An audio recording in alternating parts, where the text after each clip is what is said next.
I'm speaking with Anthony Vipin from LV Prasad Eye Institute in India. Hello.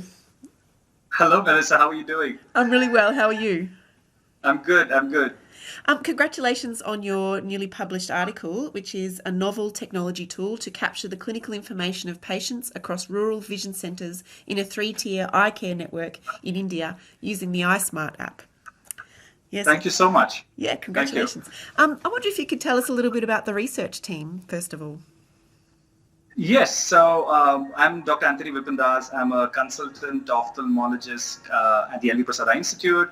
And over the past 8 years, we have actually taken up the mammoth task of digitizing our entire network. So LV Prasad Eye Institute is a 200 center multi-tier network that is spread across 4 states of India. So we actually have 176 vision centers, about 21 secondary centers, three tertiary centers, and a center of excellence. So, and clinical documentation and accurate documentation is something that is very important and integral to what we do. So when the task came to be able to capture all of this information across the base of the pyramid, which is the first mile of eye care, not the last mile, that is where the patient first comes to reach out for eye care, we kind of developed an app. And there is a major digital system already that was developed in-house called as eyeSmart. And the challenge in the rural vision centers, as you might know, is more importantly with connectivity and power. So when you don't have internet, when you don't have electricity all the time, but you want the information that has been captured at the patient, clinical visit accurately. So we developed the app that works, of course, without the internet. You can store all of that on there. And then came the task to actually take it to 176 centers. And trust me, it is it's not that easy to plan something at that scale. What a But the mammoth team, task. Yes. yeah, so 176 centers, and all of these are in clusters of 10. So 10 vision centers connect to a secondary center. So at our vision center, we have the comprehensive ocular examination where the patient can be given glasses as well. If there is anything major that needs to be dealt with, like surgery or an emergency like infection or injury, then the patient from that vision center is actually referred to the secondary center, which is about a maximum of 50 kilometers in distance. So you have these small little clusters of 10 centers connecting to each secondary center. So that's how the village vision complex is basically structured. So when the implementation came through, we actually took each cluster as a target. And that whole team completed the implementation. You won't believe it, in 90 days. In 90 days, we went every 3 days to a new village vision complex. And because it was also challenging because it's a new solution. We have young individuals who are trained to be vision technicians with us.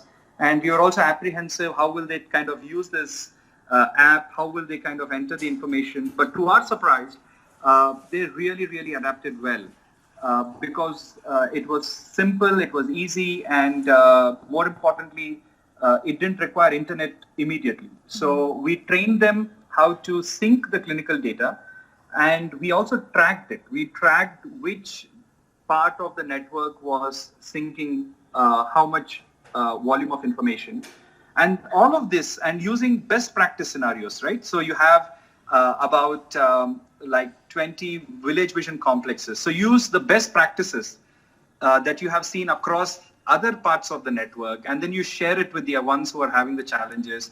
And that's how actually in just under a year, we started the implementation of the app early 2017. And in another year, under a year, we actually stabilized the app.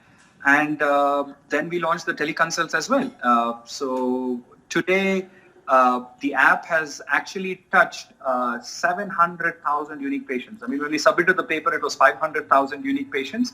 Now it is, I think, 700,000 unique patients and over 38,000 teleconsultations already seen. So it's been a gratifying experience because today you have a much more structured input of clinical information for our patients. And more importantly, it opens up such amazing possibilities for research in the public health space. And not just that, the app has also become an educational training tool. So you are also able to audit the quality of information that is being entered as well. So there are regular audits that we do, random clinical audits, that also look at the quality of information that is coming in through the app. And so that's how it happened, Melissa. Oh, it's a fascinating story, and I guess it seems obvious now that I'm about to say this, but what do you think are the implications for addressing inequity of health access for rural people? Yes. So thank you.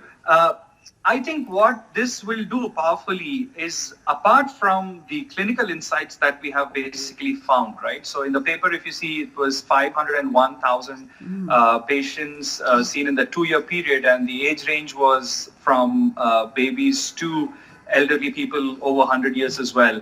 And we found a significant percentage of population being the adult, which was close to about 88%. But then this also helps us understand how we can increase awareness around those regions of the vision centers, so that more and more children also can be screened. Because most of the ocular disorders like refractive errors, if you are able to identify them early on, they can be corrected with a simple solution like a glass, but then that also will kind of help them kind of have good vision.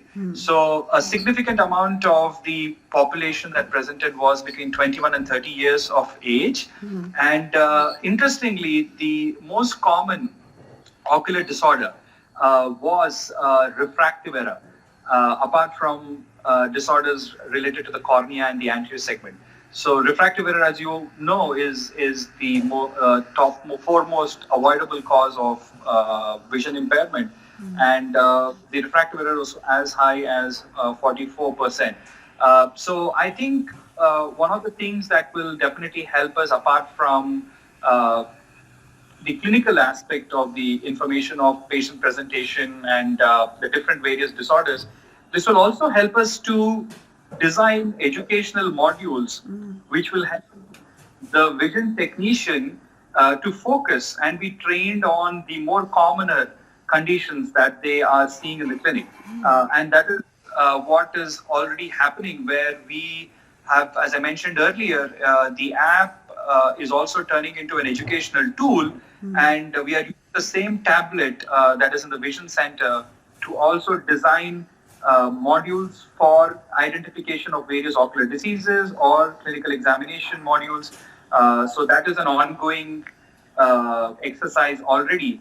And as I said, it is not just the clinical aspect, but I think what this powerfully brings powerful value this adds is that it brings responsibility in entering information accurately.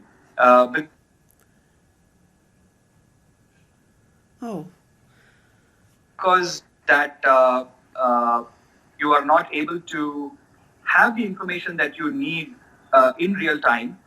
It's always post-dated, and it involves a huge amount of manpower and time for you to gather that information from such a large network.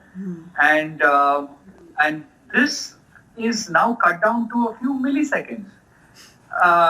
You are just able to open your dashboards.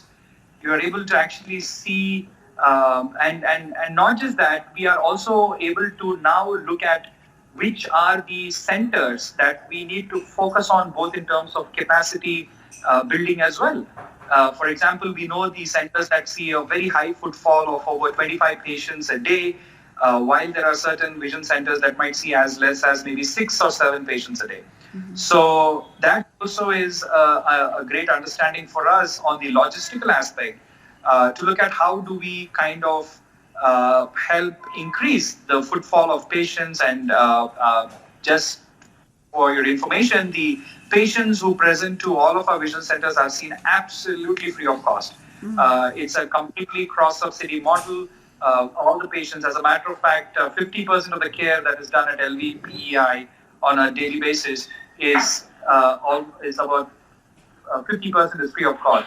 So I think more importantly on many fronts, number one is public health and clinical health. Number two is the accuracy of information that is coming to you, and the educational initiatives that you can roll out with the kind of insights that are gained. And number three is the logistical aspects of expansion into various geographic regions. So another interesting thing that we are able to now see, of course in the paper we did not give that detailed information as it might not be relevant at the granular detail, but we now have real-time information of all the geographic regions from where the patients are presenting. As a matter of fact, in the app, in the paper, we have given a live link, and this is what is very interesting. So all of our big data papers from LVPEI right now, we are providing a live dashboard of the data set of that paper. So in the paper, there is actually a link. When you click that link, it actually takes you to the most latest information of that data set. And this is in real time. That means that no manual effort is required. Whatever is the clinical data and the demographic data that is entered at the vision center level, we de-identify it. Once it is de-identified, it is loaded up onto our local servers, from where we actually then visualize the information into that link. So that is something novel, where we said that yes, research has to be real time. Research can't be posted. Like if someone opens the article a year later, they might actually see 1 million records there. Rather than 500,000, because it is ongoing, it is changing, and also more importantly, we are excited. This is a 2-year duration study, but then maybe in the next year or two, we would actually like to even look at trends of patient presentation, trends of disease distribution. So because it's real time and you actually have a timeline tag to all of these data points, on the dashboards, you then have the ability to look at year on year, what is the insight changing and how are the data points changing. So, yeah. Oh, it's incredibly exciting what you're doing. So exciting to have a live link to live data. That is incredible. And so exciting for the implications for rural healthcare. So thank you very, very much for speaking with me. And I can't wait to see what you come up with next. Yes, Melissa. Thank you so much. Thank you, Rural and Remote Health. It's been a wonderful journey so far. And I believe that, yes, as I said, we are at the threshold of a wonderful opportunity for us to use this data for the patients. So one of the things that our chairman, Dr. Rao, the mandate that is basically given to the team is people to policy and doorstep to boardroom. There are two things. Yes. So doorstep to boardroom is how are you able to track the people that you're providing care at their doorstep, and how do you use that through technology solutions to be able to have that insight to take decisions. And people to policy, it's beautiful and very powerful, is how do you basically serve people through the insight that you gain from the service that you're giving. So I think technology is going to play a very big role. It is already playing a big role. And from this part of the world, I think in India, it presents a wonderful opportunity because the volume at the scale that we deliver care is huge. We ourselves see about 5,000 patients a day in the network in a single day. So we need to harness the power of that information, and more importantly, whatever we gain goes back because patient first is the first value at the institute. So yeah. Congratulations again. It's wonderful work that you're doing. Thank you. Thank you so much, Melissa. Have a good day. Bye.